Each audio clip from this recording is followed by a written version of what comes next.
Hello everyone, আসসালামু আলাইকুম। It's me Nusrat Jahan Sumana. তো অনেকদিন কোথাও ঘুরতে বের হই না, তো ভাবলাম কোথাও একটু ঘুরে আসা যাক। তো আমরা তিন ভাই বোন বের হয়ে গেলাম ঘোরার জন্য। তো দেখলাম যেহেতু ডিসি পার্কে জিপ লাইন চালু করা হয়েছে, তো ভাবলাম ওখান থেকে ঘুরে আসা যাক। আগে যখন নেপালের জিপ লাইনের ভিডিওগুলো দেখতাম তখন খুব ইচ্ছা করতো যদি এখানে একটু উঠতে পারতাম, বা বাংলাদেশে যদি এরকম কোনো জিপ লাইন চালু হইতো। তো ফাইনালি ডিসি পার্কে চালু হয়ে গেছে। তো আপনারা চাইলে অবশ্যই ভিজিট করতে পারেন। তো ফার্স্ট অফ অল আমি চলে আসছি লিং রোড। আমি লিং রোড দিয়ে যাচ্ছি, কি সুন্দর রাস্তাগুলো দেখতে দেখতে। তারপরে হচ্ছে যে আমরা চলে যাব ডিসি পার্কে। প্রথমে হচ্ছে যে আপনারা যদি শেরশার এখান থেকে আসেন, তাহলে শেরশার এখানে এসে দেন অটোতে করে হচ্ছে যে আপনারা আরফিন নগর এখানে আসবেন। ওখান থেকে তারপরে সিএনজি নিয়ে আপনারা চলে আসবেন ফৌজদারহাট। ওখান থেকে একটা অটো নিয়ে আপনারা ডিরেক্ট ডিসি পার্কে চলে আসতে পারবেন। তারপরে এখানে আসার পর আমরা 50 টাকা করে 3টা টিকিট নিছি। টিকিট নিয়ে হচ্ছে যে আমরা ভিতরে প্রবেশ করলাম। এই যে দেখেন, আমরা কিন্তু দুপুর টাইমে চলে আসছিলাম, যেহেতু শীতকাল, ওয়েদার বেশিক্ষণ থাকে না, সেক্ষেত্রে আমরা খুব আর্লি চলে আসছি। পুরো ডিসি পার্কটাকে ওরা খুব সুন্দর করে ডেকোরেশন করছে, মানে খুবই সুন্দর লাগে ডিসি পার্কটা। চিটংয়ের মধ্যে এরকম একটা জায়গা আসলেই খুবই গর্বের একটা ব্যাপার, এরকম আর কি। তো আমি ঘুরে ঘুরে দেখতেছিলাম, যেহেতু শীতকাল অনেক ধরনের ফুল ফুটছে, দেখতে খুব ভালো লাগতেছিল। আর যেহেতু ঠান্ডা, এই যে হালকা হালকা যে রোদটা, এটাও খুব ভালো লাগতেছিল। দেখুন সূর্যটা যখন পানিতে পড়ছে কি সুন্দর লাগতেছে, মাশাল্লাহ। নানা ধরনের ফুল ফুটেছিল, আমার থেকে অনেক ভালো লাগতেছিল এই ফ্লাওয়ারগুলো দেখতে। আরেকটা ব্যাপার হচ্ছে, আমি যদি কোনো পার্কে যাই, যখন দেখবো বাচ্চাদের কোনো খেলার কিছু, ওইখানে মাস্ট আমাকে উঠতেই হবে। মানে আমি শয়তানি করে হইলেও ওখানে উঠে যাব। দেন ওখানকার লোকগুলো বলবে, আপু এটা তো আপনার জন্য না, বাচ্চাদের জন্য।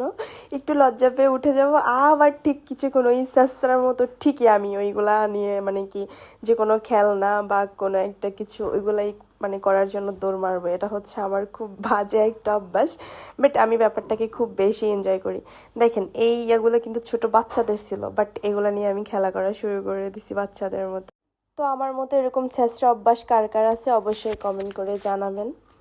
তারপর আমরা চলে যাব, যেটার জন্য আমি এতক্ষণ অপেক্ষা করতেছিলাম, যে আমি জিপ লাইনে উঠবো, জিপ লাইনে উঠবো। যেহেতু এটা একটু লেট করে চালু করে, সেহেতু মানে আমরা এতক্ষণ উঠতে পারি নাই, বাট আমি অনেকক্ষণ অস্থির হয়েছিলাম কখন আমরা জিপ লাইনে উঠবো। তো এখানে হচ্ছে আমাদের টিকিট পার পার্সন নিয়েছিল 250 টাকা করে।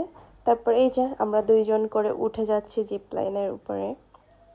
জিপ লাইনের উপর থেকে আপনার ডিসি পার্কের ভিউটা দেখতে এত সুন্দর লাগতেছিল, কি বলবো, আমার থেকে খুবই ভালো লাগতেছিল।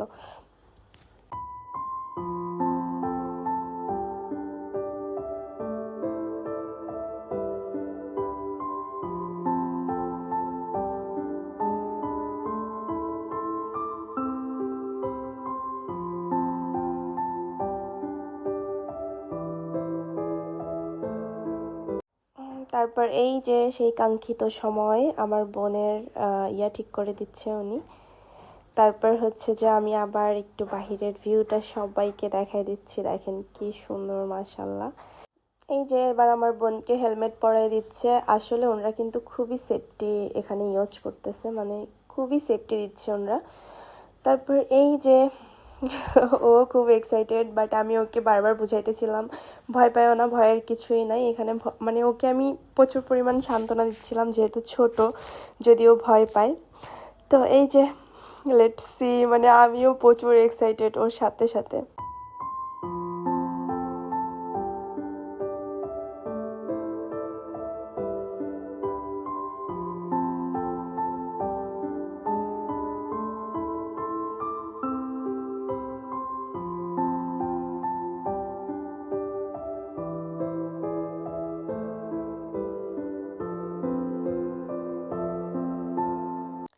এই যে এবার হলো আমার পালা, একটু ভয় ভয়ও লাগতেছে।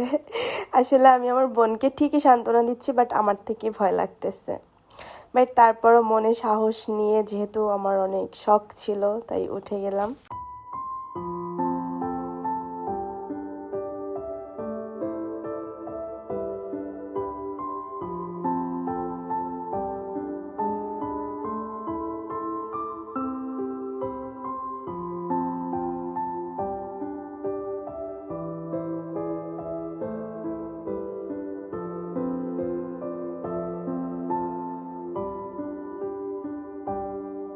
তো আপনারাও সবাই ঘুরতে চলে আসবেন। তো সবাই ভালো থাকবেন, সুস্থ থাকবেন। আল্লাহ হাফেজ।